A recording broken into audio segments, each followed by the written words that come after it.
What's going on, guys? It's Cimoooooooo here at YCS London, and who are we with?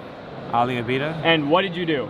I went 8-3 with Mermail Atlanteans. Okay, so pure, right? Pure, yeah. So why did you decide to play this deck for this event? I've always been a fan of Mermails. I always thought they could do well depending what cards you play in alongside the engine. The Atlantean cards are not once per turn, and Prince stands for cost, so a lot of people catches them off guard still in 2019. Yep.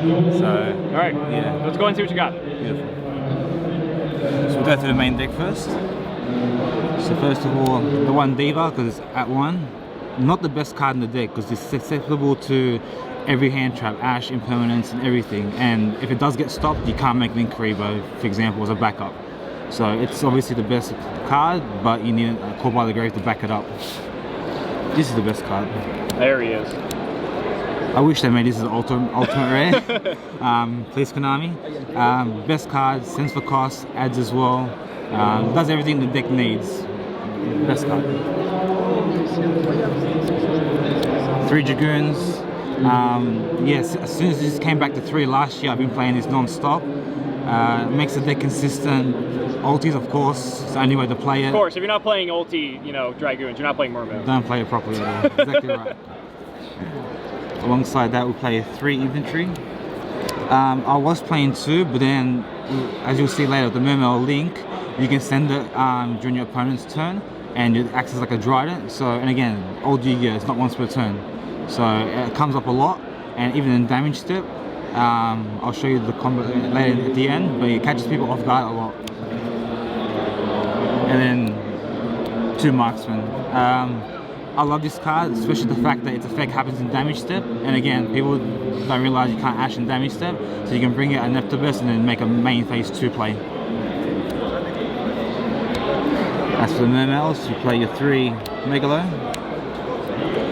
Again, another card that, for example, when you tribute for cost, people mistake if you forget that effect, and then you get to search the one Abyss spell track card that I play.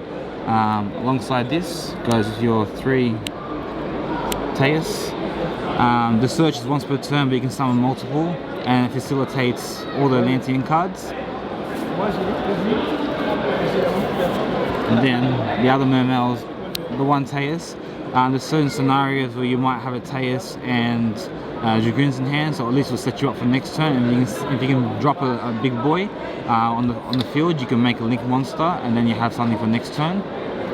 Alongside this, I like also playing Abyss Dyne and Gun. Now, most people don't know what this does, but with these two, this, when it's added from hand with a Mermail monster effect, you can special summon it, so it's a free card, and then this is in graveyard, it brings this back. So essentially, it's a free link to it. Now for the other cards, I play 3 Gamma Seal. We're always going second. Always going second, yeah, because going first isn't good enough. There's no more Northern. Woolen Glacier is not good, so I'm not playing Woolen Glacier this format, because Salad, Orcus, I mean, they benefit. If you drop their card, if you drop Dangerous out of their hand, so I cut Woolen Glacier. It's 1 less brick as well. There'll be formats where it's appropriate, but not this one. So 3 Gamma Seal. 2 Ash. Now you might say, why 2 Ash, not 3? You sometimes want to see it, sometimes don't. And when you call by the grave, the Ash, it turns off the 1 potentially in your hand as well, especially to make you go first. I was happy with 2. I sometimes saw it, sometimes didn't. I wouldn't change it. It would be nice if TCG made it at 2 like OCG. And 2 Pankatrops. Perfect. I don't play the 3rd one. 2's enough because like you're getting special summon once per turn. It's a big body. It helps out with problematic cards like Border, because this deck auto loses to Border. Now, the other reason why I love playing this deck. Yeah, here we go. This deck's price tag's quite high, unfortunately. I don't play Phantasmias because Striker got hit, and I don't find like it's enough against. Apart from Salad, I don't find it's enough against Orcus. I rather have Kaijus and Pankatrops to help push instead. So this is basically what I agree, because the only 2 cards you want to see from your extra deck is a Mermail Link monster and Abyss Gaios, the big guy. 1 for 1. TCG has it at 1. Maybe we'll get it at 2 one day, like the OCG, but just the 1. Play 2 Mind Control. Colossus. Colossus is the reason why this deck can't do any better, like it hurts so much. So taking their Colossus, it's not once per turn, it's a good card. It forces that Crescendo and also Roar. The one searchable spell, this card is so helpful, apart from the attack boost. The negate spell effect is so clutch. Like so many times my opponents forget that. They'll go Extravagance, for example, and then it gets negated. They even go Super Poly. I'm like, okay, it happens on resolution. So the one card that stops Super Poly. That's funny. Call by the Grave, hand trap, multiple hand traps hurt, but as an offensive card too. The Orcus decks I beat today, it's quite simple. They try to summon Dingirisu from graveyard, you hit it with Call by the Grave, and then you win from there.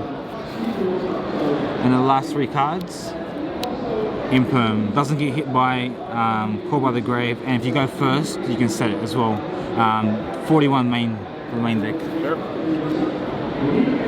Off to the extra deck. 3 Alicia. You play 3 because of Extravagance, fantastic card. But it could have been more broken if it could be either during either player's turn, but it's not. But nonetheless, thanks to this card, since in the Link era, it's Mermails are viable because yeah, with Miss Starboy, it's just a push for game. It does nothing. Like it gets you back from grave. It does nothing offensively. Even in this, when it gets popped, you can dump from deck to graveyard, and that's cost as well. So both its effects are once per turn, but they cost. That's all for the waters. Then we got 1 Lambda, mind control. So sometimes when you do mind control multiple times, you want to link off and then keep your arrows down. So that's why you play the Lambda. 1 Phoenix and 1 Unicorn. I didn't miss Cerberus at all. This is enough. 1 Borreload and 1 Abramax. Abramax is very easy to make, like it takes 2 of the waters to make, and this came up maybe once. This never came up, but I was tossing up between this and Borreload, but you ATK enough. But I'll probably cut this for something else. Like this is, in theory, this is for Colossus. Okay, and you play 3 Abyss Gaios. This is fantastic. Like when you put this underneath the Link monster, you beef it up, plus with the spell card, you're making this 41. Level 5 or higher can't attack, so you know, as far as Thunder Dragon players and Mech Knights and that, they can't attack it, and then they can negate everything currently on the field. And the last 2 cards, Flare Metal. This came up a lot. I won probably 3 or 4 games with this. You know, you get them under 1,000, you can't win, you chuck this on, unless they got a Kaiju or something. It's game. Off to the sides. 3 Lancia. I really don't want to play this card, but you have to. Just because I tried to play as little bad cards if you draw as a 6 card. But with Orcus so prominent, you have to play it. And this came up a lot. 2 Dark Rule No More. Makes it a lot more viable now to out Thunder Dragon boards, because Triple Colossus, before you couldn't do nothing to. Unless you had a Kaiju and a Call by the Grave, which is nice, but you can't rely on that, so 2's enough. 2 Cosmic. I'm scared of Mystic Mine, so I needed that out, and it baits out Crescendo and Roar. Play 3rd Mind Control. 2 Hatronade, great card. Just like Evenly, which I'll show as well. You can bait out like Subterra and Outergeist cards, but you still keep your battle phase. So what I like about it, if you activate it, your opponent negates it with Judgment, you still have a main phase 1, where this one, if it doesn't go through, you know, you've lost your main phase, you've lost your battle phase. And the last 2 cards, Red Reboot. You go in second. Probably the two of the games that I lost was my opponent had another Judgment to this, so I'm just like, that's part of the game, the 3 Judgments. But this was helpful as well, especially against Guru. Sure.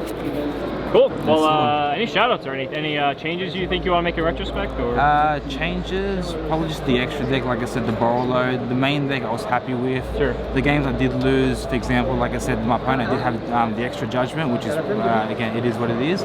And as far as the hand traps and that, I was happy with the ratio.